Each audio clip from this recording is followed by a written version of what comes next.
John 20, 19 to 31.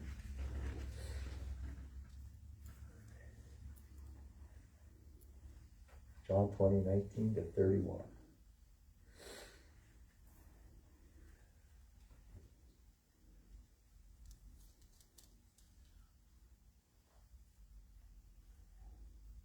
John 20, 19 to 31, and it reads as follows.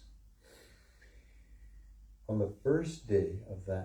the evening of that first day of the week, when the disciples were together, with the door locked for fear of the Jewish leaders, Jesus came and stood among them and said, "Peace be with you." After he said this, he showed them his hands and side. The disciples were overjoyed when they saw the Lord. Again, Jesus said, "Peace be with you. As the Father sent me, I am sending you." And with that, he breathed on them and said, "Receive the Holy Spirit. If you forgive anyone's sins, their sins are forgiven. If you do not forgive them, they are not forgiven."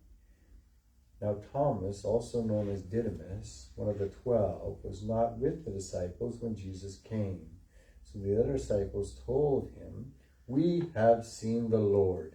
But he said to them, "Unless I see the nail marks in his hands, and put my finger where the nails were, and put my hands into his side, I will not believe." A week later, his disciples were at the house again, and Thomas was with them. Though the doors were locked, Jesus came and stood among them and said, "Peace be with you." Then he said to Thomas, "Put your finger here. See my hands? Reach out your hand and put them in my side. Stop doubting and believe." Thomas said to him, "My Lord and my God." When Jesus told him, "Because you have seen me, you have believed. Blessed are those who have not seen and yet believe." Jesus performed many other signs in the presence of his disciples, which are not recorded in this book, but these are written that you may believe that Jesus is the Messiah, the Son of God, and that by believing you may have life in his name. May the Lord bless the reading of his word. Well, I've entitled this passage, as you saw it written in the passage a few times, "Peace be with you." And that's what I like to get through in this message is peace be with you. We've all been in confusing situations, and we've all been in stressful situations. And different things have come about, and different things are going on. I know as the little bit of travel Karen and I did, I always like to watch YouTube videos and see how you get on the subway, how you get off the subway, and all the different things, just so we know in advance, so it's not as stressful when we get there. And I think it really helps us, because I've been in front of people. I remember when we were in London and they wanted to get on the subway and they stopped. This couple stopped in front of us and they thought, they're charging us to get on the subway. How do we get on the subway? Where do we go? How do we get a ticket? And then once they got out of the way, we just went through because I researched it. But we have different situations that are stressful for us, or different things that are confusing. We've all been in that situation. I think if you've been alive, you've been in those situations. And sometimes it's very simple, not so much stressful, but it's just like, what are we going to have for supper? Or where are we going to go for lunch today? Or something like that, simple. And sometimes the things that are stressing us, the things that we are confused about our life changing. And we make a decision that it will change the course of our life. And different things going on around us. And sometimes we don't even know we've made these decisions, right? And they change us so much. But sometimes it feels like things are falling apart and nothing's going right. And we suffer from confusion. We think, what do we know? What do we do? Where can we go? And we're left wondering what the next step will be. Wondering, where do we go from here? And how do we cope? How do we cope in this situation? How could we go on? And this is kind of what's happening with this story here in the passage that we read. I think we get from the text the feelings of the disciples. They're locked in a room. They're worried about the Jewish leaders. They're worried about what's happening and what will happen next and how they're going to proceed. I think it's very obvious that if Jesus was crucified and they were followers of Jesus, they can't be too long and we're going to be in trouble and we're going to get hurt or even killed ourselves, which would be very stressful. And how do you deal with that and what's going on? And also we get that interaction with this Thomas, which we'll look into, and all the different things going on here. As we know, he's dressed in culture and doubting Thomas. You know, as I live, the years that go by, it seems society is getting further and further away from the Bible and the teaching in church and religion. So it used to be when you told somebody doubting Thomas, they knew exactly who you were talking about and why you said that. But now I think we're moving further away and people are like, what Thomas? Who's Thomas? But I think he gets a bad rap, and we'll look at that because, you know, there's other disciples that did other things, and we don't call denying Peter. He's just Peter. And I think, you know, as we look through this, we'll see this. So many times in the Bible, we're just told about a journey. We're told about an interaction that either Jesus had or Paul had or even in the Old Testament, different interactions, different events. And many, many times we don't get the time or the date or anything. We just, that's happened. Here, though, we get the time and a date, and we can really place it to a time and a date because it's in the evening. Jesus has rose. It's Sunday morning, and in the morning, and all that's transpiring on Easter, which was a fantastic aspect. A lot of things happening on there. And it might have been an Easter morning like we had last week, which was fantastic, at least the first part of it until the rains came. Nice and warm, and I'm hoping we have one next year that's nice and warm for our sunrise service. But we talked last week about the women at the tomb and how the angels said, come. First they said, don't be afraid. You know, many times we have a fear of different situations and fear of different things. And I'm sure seeing angels, no matter how well grounded we are, no matter what we would expect, we would be afraid. Except my Good News Club kids, they're never afraid. But each one of them in their little goodie bag, we sent them a little spider. So I told them, just don't promise not to scare anybody with that. But we see that they were afraid. But the angels went and nipped that in the bud right off. Don't be afraid. Come and see. Now go tell. So I'm sure there was a lot of excitement. A lot of things that they were telling. A lot of things going on. They had seen Jesus crucified and what was going on and what happened later on and all the things that were transpiring during the day. So we see that they're inside.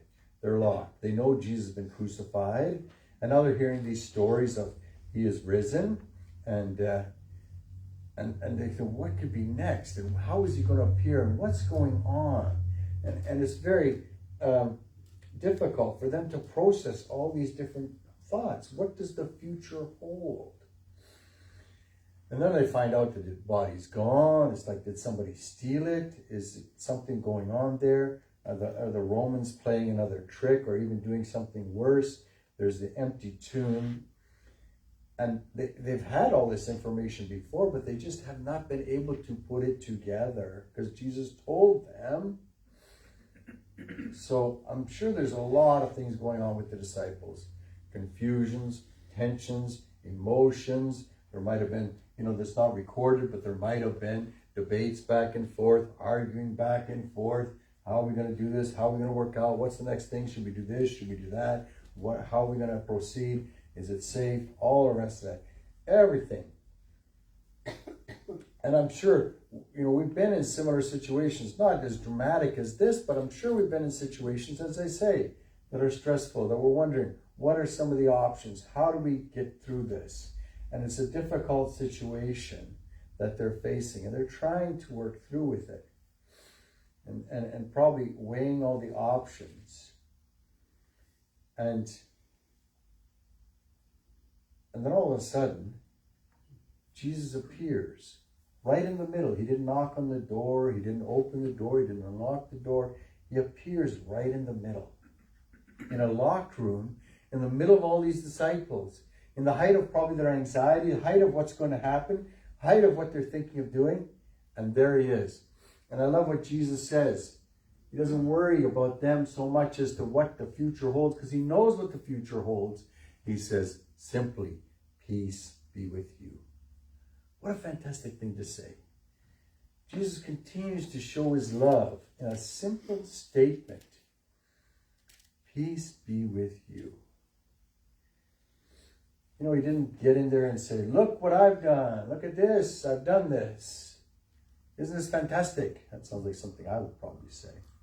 But he simply says, peace be with you. He was worried about them, thinking about them, and just how he needed to reach them. And you would think sometimes if he started, he knew what the disciples did. He knew how Peter denied him. You think that he would rebuke them. I think that's where he would start. He said, Peter, hello, I'm back. And you rebuked, you didn't believe me, and you denied me. But he didn't. He didn't. He goes to where they are. And Jesus will go to where you are. Whether you're living in confusion or worry or stress, Jesus will go where you are. If there was ever worry and stress going on, we see this at this time in the Bible, and we see how Jesus goes to where they are. And he simply says, peace be with you. Now we hear many times the need for peace, and I often tell my youth group, because they're always worried about what people are doing or saying, and that's just youth, and they want to fit in, and I get that. But I continually say to them, is as much as it's up to you, live at peace with the world. You can't control the other people, but you can control yourself. You can control your reaction. You can control how you interact with the person, whether it be good, bad, or indifferent. And I think that's what Jesus is saying. Peace be with you. And he's talking about a peace of mind, a peace of heart, that peace that we can only get through our love for Jesus Christ, that peace of mind. And that should be a comfort to them, and it is a comfort to them, but it should also be a comfort to us. Peace be with you. But Jesus doesn't stop there. As we've studied many times in many passages, Jesus gives you the upside, he also gives you the downside. He doesn't try to trick you. He doesn't try to deceive you. Never. He will give you both sides, the whole story. Now, Satan, on the other hand, he'll just tell you the upside. He'll trick you into thinking there is only an upside, but you know there is the downside of it. But he continues going on. He doesn't stop there. And he says, peace be with you. And he's not just saying it, but he's giving a reason, because he takes them to the next level, as it is recorded in the passage. We saw in verse 20. When he had said this, he showed them his hands and his sides. Then the disciples were glad when he saw the Lord. So he showed him the sides. He showed them his hands so that there would be no doubt. And they would know. And the joy filled the room because they saw and they believed. And they saw it. And it would be a fantastic moment. You're thinking, all that you've been through. You've seen Jesus suffer. You see him on the cross and die. You see him in a tomb. And you're wondering, what is next? Have I been fooled? Did I get tricked? Have I been following somebody I shouldn't have followed? I'm sure all these things, rightly so, would have drifted in and out of their thoughts and probably in their conversation with each other. Just trying to look at all the things. And then Jesus is there. Jesus says again to them, peace be you.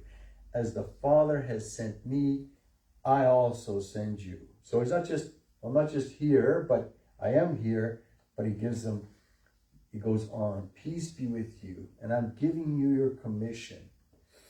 I'm sending you a commission because the Father has sent me. Now I am sending you. And you are obligated to go. You need to go. And this is what you need to go.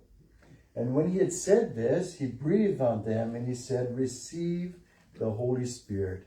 So they received the Holy Spirit. And that's something very strange that they breathed on him. But breath is very important, and we hear this even when he was teaching Nicodemus about the wind blowing. And we hear things of the wind, and it gives us the idea and the understanding of the Spirit moving and the Spirit being with them. And they're getting their commission. And the Spirit is a great gift from Christ because he's giving it to them and one of the Trinity, and he has that. And they have that. And he gives them their commission. He doesn't just say, okay, go. But he says, if you forgive the sins of any, they are forgiven them. If you return the sins of any, they're returned. That's a lot of power that he's giving them. Because he's loving them. He's teaching them his brothers. And we see this, that the disciples take hold of this. And we see how that later on they're healing and performing miracles. And it's a wonderful story. If that was the end of it, fantastic story, fantastic message, wonderful, fantastic. But we know that's not the end of the story. You know, like sometimes the commercial, they go, wait, there's more, and they're usually telling you something more. We got to hear the downside, though. And of course, we get Thomas. Which on the surface we think, oh, that's sad. That's terrible how Thomas was. How could he doubt? How could he doubt? But I think Thomas gets a very bad rap. And as I said earlier, we don't say denying Peter the denier, but Thomas gets a bad rap. And one thing that came to me this week, and as I said, I've preached on this many, many times. One thing that really I looked at a different way for the first time is we said Thomas was scared, Thomas was a doubter, Thomas didn't believe. But when all of them were scared in a room, Thomas was out. Thomas said, I don't care, I'm going to go. I'm going to spread the word, I'm going to live my life, I'm going to get out there. Now, we don't know what Thomas was doing, and many people have speculated, but it's just speculation. Some say he was getting food, some of you might have been out preaching, some might have been doing, looking around, seeing if there was Jewish leaders around or whatever. We don't know what he was doing, but the fact that he was out, I think, gives him a leg up, at least in my books. And we get the history of Thomas. We know who he was and where he came from and what he believed and didn't believe from John 11:16, which is just a little further back. And it's a simple one. And this is the whole situation. And Jesus says, Lazarus has died. Now, we looked at this a few weeks ago. And then Jesus said, let's go see Lazarus. And the disciples say, oh no, that's too dangerous. I don't want to go. We don't want to go. It's too dangerous. We're going to get hurt. You're going to get hurt. Why get hurt? Let's just stay here. It's safe. It's fantastic. It's wonderful. And then we get Thomas, who is called the twin, said to them in verse 16, said to the fellow disciples, let us go that we may die with him. That does not sound like a doubter. That sounds like somebody who truly believes. And he does truly believe. But as I say, he gets a bad rap. But we know what happens. And we use it. As Jesus said many times, we've seen this, we've studied, this is so that my word will be fulfilled. That my ministry on earth will be fulfilled. So we get this famous line, this famous interaction with Thomas. And so much so, if you ever opportunity to take a look at the Last Supper, it's a beautiful painting, but if you'll see, you can pick out Thomas right off because he's on the right-hand side of Jesus and he's standing here like this. Watch for him next time you see Thomas. You could, some of the disciples I can't pick out, but I know Thomas because he's got his finger up there. And we see him. So he has this interaction, and they say to him, Thomas, while you were out, guess what happened? We saw the Lord. And it's wonderful. It's super. He gave us a commission, told us we could do this, we got to do that, and all the rest of this. Isn't this fantastic? And Thomas goes, unless I see his hand, the print of the nails, and put my finger in the print of the nails, and put my hand into his side, I will not believe. And this seems so strange for Thomas. Because The disciples had been together for many years now. They have taught with Jesus and walked with Jesus and learned from Jesus and been with him. And then all of a sudden now he doesn't believe them. You know, they were trusting one another, and they've been through a lot, and they've witnessed a lot and saw a lot, all the miracles, and now Thomas is here. I'm not going to believe it. And it's strange, but it's what the situation is and how he reacts. And I don't know why Thomas wouldn't believe, but he didn't believe. He wanted the proof. He wanted to see it. So for 8 days, we're told, they were in the house. And I wonder what life was like in that room, back and forth. Yes, he is. No, he isn't. Yes, he is. No, he isn't. And the back and forth. And, well, we all agree. Well, you can't agree. And I don't know if they argued, they gave him the silent treatment, or what was going on. But I'm sure there was lots of emotions going on in that room. A lot of back and forth and a lot of different things. And a lot more stress and a lot more situations. And when I say stress, you know, the disciples were probably stressed because of good news, because we can get stressed when we hear good news. And we get stressed when we hear bad news.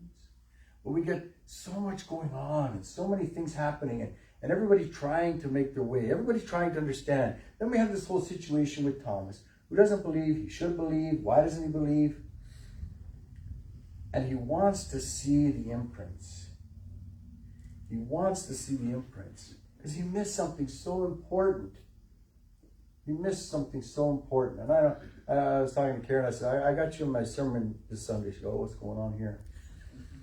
She's always worried.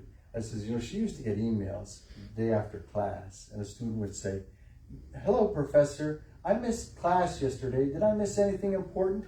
Oh, and that would get her mad. She'd get mad. She would not like that. She says, it's all important. What do you think I'm here? You're there. You should have been there. And it's like Thomas. He should have been there, but he wasn't. And we can speculate on why he wasn't there and different things like that. But he missed something very important. And he says, unless I see him, unless I see the finger holes in the side, unless I put my finger in there. Now, to be fair to Thomas, that's one of the first things Jesus did when he got there and showed them. He said, look at my hands. I'm here. Look at my hands. He didn't say, you just got to believe. But look, take a look. So to be fair to Thomas, they got to look. They got to inspect and to study and to judge. And then we get that wonderful thing. After all the time that they've been together, and Thomas and the disciples going back and forth, Jesus appears again. And what's fantastic, and again he says that same thing, peace be unto you. He would like to see peace. He wants to see peace. He strives for peace. Peace of mind, peace of heart, whatever the case may be. And I love how he gets there, because we see so clearly how Jesus goes to where Thomas is. Jesus will go to where you are, no matter where you are, no matter how far you stray away or how close you are to God, how much knowledge you have of the Bible, of Jesus, of being a Christian, or you have none. Jesus will go wherever you are. And he does go wherever people are to bring them to where they need to be. And we too, as people witnessing and discipling, need to take people to wherever they are, to where we feel they need to be. And that's what he does. He doesn't rebuke Thomas. He doesn't, give him trouble. He said, well, look at these guys. They believe. How come you didn't believe? Simply says, reach your finger here and look at my hands, and reach your hands here and put it into my side. Do not be unbelieving, but believe. Jesus goes to where people are, and that is what we need to do. And I love Thomas's simple response. Simple response. He says, my Lord and my God. And I think another thing that really drives home in this, many times we say, seeing is believing. And that is so true. We can believe in a lot of things, but when we see it, we can believe. And it helps us to believe. I've often said believing is one thing, but seeing is something else. Especially when somebody says something to you or challenges you or promises you something. Yes, let's see it when we see it. And I think that's very important. But we see Thomas's reaction. That's a beautiful reaction. And he gets to see, and he gets to put his fingers in there. And isn't that just fantastic? Erases all doubt. He's not rebuked by Jesus, and I'm sure they got together and they were celebrating again. And he gets the luxury of being there. He gets the luxury of seeing Jesus. But we see how Jesus goes on. Thomas, you have seen and believed, but blessed are those who have not seen, but yet believe. I always, with my children, my youth, I says, do you guys know you're in the Bible? They go, I'm 8 years old. What do I know of the Bible? I'm not in the Bible. I said, yes, you are in the Bible. How am I in the Bible? I says, because have you seen Jesus? No. Do you believe? Yes. And that's exactly what Jesus is saying here. Blessed are you who have not seen, but yet you believe. And that's just so fantastic how he brings it all together and gives them a peace of mind. Gives Thomas a peace of mind. Even though we still call him doubter, we know he's not doubting anymore. And we know the wonderful story and the wonderful thing that was told and we can look back at because of the situation as it came. We have that peace of mind, and that peace of mind that he can have, that we have, and we all have together. And that is the only true place where we can and will find peace of mind and a peace of heart. So I would be like Jesus when I speak to you, and many of the disciples probably said the same thing as they went on. Peace be with you. I love this story. I've preached on it many, many times. I love Thomas. Because many times we have doubts about different things, and many times we're in different situations because of these doubts and different things that have come forward in our lives. And how do we deal with them? How do we react? And I love how Jesus doesn't rebuke, he doesn't get mad, he doesn't get angry. He just simply goes to where Thomas is and says, this is the information you need, and this is the information I got. And I hope today you've learned the information you need. If you need to give your life to the Lord, or take the next step in your faith journey, whatever that step may be, however it manifests itself for you. If you want to come forward today and pray with me, maybe if you're going through a stressful situation or a difficult situation, come forward. I will pray with you as we close our service today. Let's sing all 4 verses of Down at the Cross, number 252.